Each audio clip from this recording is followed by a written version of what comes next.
Through the Spirit of St. Augustine, on this second Sunday of Advent, Year B, the three readings of today invites us to prepare the way for the Lord so that we may welcome Him in our lives. To begin with, in the first reading, Prophet Isaiah gives hope to the people of Israel in exile. He gives them the good news of going back to their respective homeland. This implies that they were supposed to prepare themselves spiritually and morally to meet God, who would guide and accompany them. The second reading from the letter of St. Peter carries the same message of preparation in order to meet the return of Christ. As the ancient president of America once said, "Give me 6 hours to bring down a tree, I will use 4 hours to sharpen the axe," said Abraham Lincoln. Indeed, physical, spiritual, and moral preparation is paramount in our Christian life, especially during this Advent season. In the Gospel reading today, St. Mark starts his Gospel with the word "the beginning." That means the start of something. It is in fact used in the book of Genesis to indicate the start of creation. Genesis chapter 1 verses 1, where it says, "In the beginning God created." Effectively, Mark uses this same word to mark the new beginning characterized by the coming of Jesus Christ. It marks the beginning of a new era. Indeed, that is when we start counting days in reference to Christ's birth up to death. This beginning is very good news to all, and this good news is more than all good news because Jesus Christ Himself, the Son of God, is a perfect, appropriate good news to all. Let us briefly single out the two major roles of John the Baptist according to this passage. First, he makes people to prepare by inviting them and baptizing them. Second, he acts as the bridge through which there is inauguration of the new era.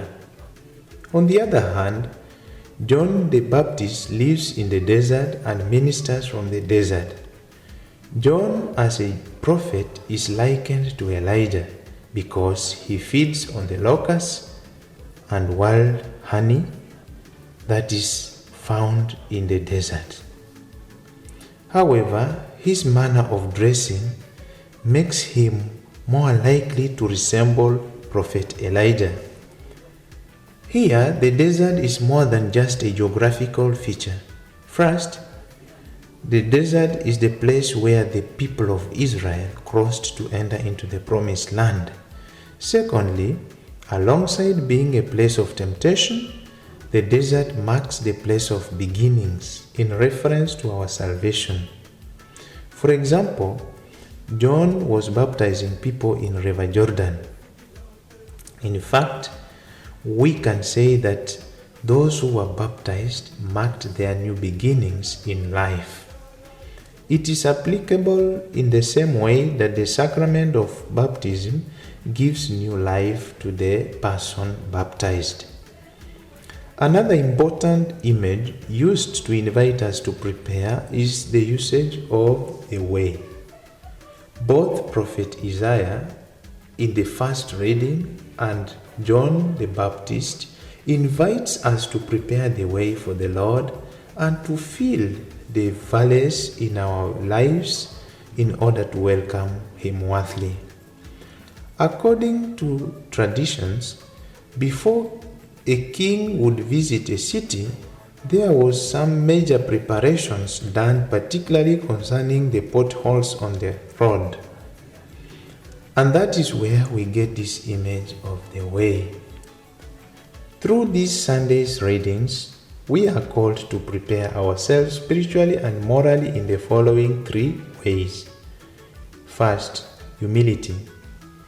Even though John the Baptist is probably 6 months older than Jesus, but he prepared the way and acknowledged the mission of Jesus Christ. This is to say that John the Baptist does not replace Jesus Christ in any way. Let us levelize and keep in check the preventions such as pride, anger, jealousy, etc. that prevents us from loving one another as well as God. Let us imitate this humility of John the Baptist in our Christian life. Second, the baptism and conversion. John prepared people by baptizing them in the River Jordan so that they may welcome the Messiah. On the other hand, the people who came to him for baptism repented their sins. Therefore, we are called to prepare ourselves spiritually by going to the sacrament of penance, and if not baptized, then seek to be baptized as well. In relation to preparation, just like each player in the field is in a prepared position to receive the ball, we too are called to be in a prepared position, always in order to welcome Christ in our hearts. Let us bring down the hills of opposition at the teachings of the gospel.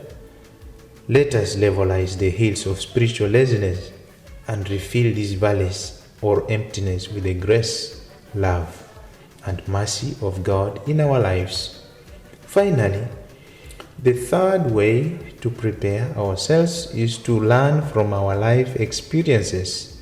Generally, we experience both negative and positive things in our lives. For example, a person who is sick. This type of suffering can be looked at with an eye of hope through Christ who suffered for us in the first place. With this positive attitude towards this negative experience, one grows spiritually, hence preparing himself to be closer to Christ. Therefore, sufferings to some extent prepares the way for God to come into our lives. To conclude, let us prepare ourselves physically, spiritually, and morally to welcome Christ, the Savior, in our midst as we wait to celebrate His birth on Christmas Day. Have a blessed Sunday.